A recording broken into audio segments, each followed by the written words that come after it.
IVS ఏంటి ఈ caption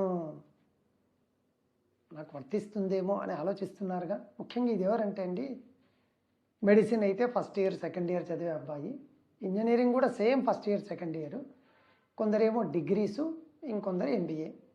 ఇవన్నీ కాకుండా సార్ మంచి బిజినెస్ చేస్తూ ఉంటాను, నా ఏజ్ 20 ఇయర్స్ 23 ఇయర్స్, వాళ్ళకు వచ్చే క్వశ్చన్ ఇది. ఓకేనా సార్, నేను సెక్స్ చేయగలను కదా సార్? ఏమో లేదు సార్, చేస్తానో లేదో, నేను మ్యారేజ్కి ఫిట్ అయినా సార్, చాలా కామన్గా వచ్చి క్లినిక్లో అడుగుతుంటారండి. వీళ్ళని ఫస్ట్ వస్తూనే నేను వారిస్తాను. అరే నాన్న నువ్వు ఏం చేస్తున్నావు? సో నేను ఇందాక చెప్పిన వాటిలో ఏదో ఒకటి చేస్తున్నాను. మరి మీరు ఎందుకు ఆ కెరీర్ మీదనో మీ చదువు మీదనో దృష్టి పెట్టకుండా దీని గురించి నువ్వు ఎందుకు ఆలోచిస్తున్నావు? నీకేమైనా పెళ్ళి అయిందా? లేదంటే మీ ఆవిడ ఏమన్నా, ఒకవేళ నువ్వు పెళ్ళి చేసుకోవాలనుకున్న ఆ అమ్మాయి నేనేమో, లేదు సార్ అటువంటిది ఏం లేదు సార్, అయినా ఎందుకో సార్ డౌట్ వస్తుంది. ఎందుకు డౌట్ వస్తుంది అని అడిగితే 3 to 4 రీజన్స్ నాకు బయటపడ్డాయి.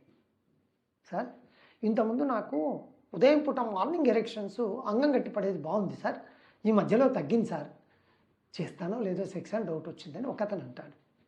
రెండో ఆయన, సార్ ఇంతకుముందు బాగుండే సార్, ఈ మధ్యలోనే సార్ ఒక 6 months నుంచి కొంచెం తగ్గింది, ఏం అసలు వస్తుంది సార్, కానీ అప్పటికంటే ఇప్పుడు తగ్గింది సార్ అని ఈ రెండో వ్యక్తి.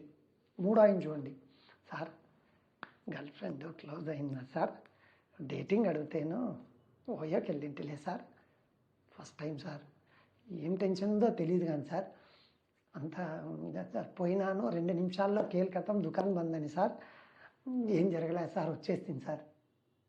ఎందుకో సార్ పోయినా సార్, ఊరికి అట్లా కూర్చొని ఏందో సార్ ఆ చెమటలు పడుతున్నాయి టెన్షన్కి, దగ్గరకు వచ్చింది ఆ అమ్మాయి, టచ్ కూడా చేయలేదు సార్, కారిపోయింది అయిపోయింది, ఏం సార్ నేను ఓకే కదా సార్.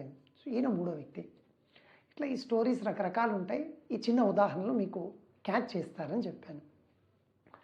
సో వీళ్ళందరిలో వీళ్ళదేమైనా తప్పు ఉందా అని మీరు అడిగితే ఖచ్చితంగా తప్పు లేకపోవచ్చు. కానీ ఫస్ట్ చూడండి, ప్రతిరోజు మార్నింగ్ ఎరెక్షన్స్ వస్తున్నాయి అంటే ఈయన ఏమైనా సూపర్ మ్యాన్ ఆ సెక్స్కు? కాదుగా. లేదు అట్లా కాదనేసి మనకు ఏజ్ పెరిగే కొద్దీ మన బ్లాక్ హెయిర్ వైట్ హెయిర్ అవుతుంది, ఒక్కోసారి షుగర్ వస్తుంది 45-50, బీపీ వస్తుంది. అట్లే ముందు కంటే కొంచెము ఆ ఆలోచనలో ఏవో తగ్గినప్పుడు, కెరీర్ మీద ఫోకస్ ఉన్నప్పుడు ముందు కంటే ఎరెక్షన్ తగ్గిండొచ్చు. మూడోది మీకు చెప్పినట్టు టెన్షను, యాంగ్జైటీ, ఈమె ఏమనుకుంటుందో, ఈమె ఎక్స్పెక్టేషన్స్ ఏంటో, నేను పెర్ఫామ్ చేయగలనా లేదా అనే ఆందోళనలో ఫస్ట్ టైం అలా లేడీ టచ్కి మీకు అని అయిపోయి ఉండొచ్చేమో, ఏదైనా జరిగి ఉండొచ్చు కదా. దానికి నేను అసలు సెక్సే చేస్తానో లేదో, నేను అసలు మ్యారేజ్కి ఫిట్టో కాదో, ఇటువంటి వాళ్ళు ఉందా. కానీ నెక్స్ట్ గ్రేడ్ ఏం తెలుసా అండి, చక్కగా ఆ ఏజ్ గ్రూప్లో అట్లయినాక 25 years వచ్చింటాయి మనోడికి, వాళ్ళ పేరెంట్స్ ఏమో అరే మేము పెళ్లి సంబంధాలు చూస్తున్నాం ఓకే కదా అంటే చిన్నగా 1 year పోస్ట్పోన్ చేశారు ఏదో కారణం చెప్పి. ఇప్పుడు ఉద్యోగం కూడా వచ్చింది కదరా ఇంకేంటి అని వాళ్ళ పాపం పేరెంట్స్, ఏమో సార్ మీరు దొరికారని ఒకసారి కలుద్దామని వచ్చాము, మా పేరెంట్స్ అడుగుతూ ఉన్నారు, నేను ఫిట్ అయినా సార్. మరి సరే అమ్మా, నీకు అటువంటి డౌట్ ఉంటే ఫిజికల్గా నువ్వు బాగున్నా లేదో కొన్ని టెస్టులు చేస్తాను, చిన్న హార్మోనల్ బ్లడ్ టెస్ట్ అనండి, లేదా అంగంలో రక్త ప్రసరణ టెస్ట్ అనండి, నర్వ్స్కి ఏమైనా వీక్ అయిందో ఒక చిన్న స్కాన్, ఈ 3-4 టెస్టులు చేసి నీకు ఎందుకు ఈ ఆలోచన వచ్చిందో ఆలోచనను కూడా ఒకసారి మనము హిస్టరీ వైజ్ చెక్ చేసుకొని క్లియర్ చేసుకుందాము. అప్పుడు అన్నీ బాగున్నాయంటే నీకు ధైర్యం వస్తుంది కదా. సార్ అన్నీ బాగున్నాయని చెప్పినాడు సార్, ఇప్పుడు చెప్పండి sir, am I fit for marriage? నాకే రివర్స్ క్వశ్చన్ మనోడు. నేను చెప్తాను చేసుకోపో అని, మళ్ళీ అయిపోయినాక అందరినీ తీసుకొని మా సారే చెప్పిందని. మీకు అర్థమైంది, సరదాగా అంటున్నలేండి.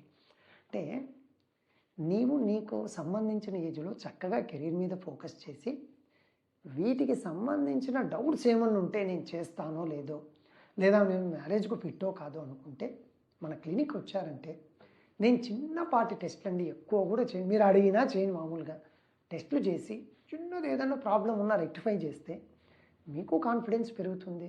చూడండి, నేచర్ పెట్టినది సర్టెన్ ఏజ్ వచ్చిన తర్వాత సెక్సు, పెళ్ళి, పిల్లలు ఇవన్నీ కామన్. నువ్వు ఎప్పుడు నేచర్కి అగెనిస్ట్ వెళ్ళకూడదు. నేను మ్యారేజ్ ఫిట్ అంటే చేసుకోవాల్సిందే.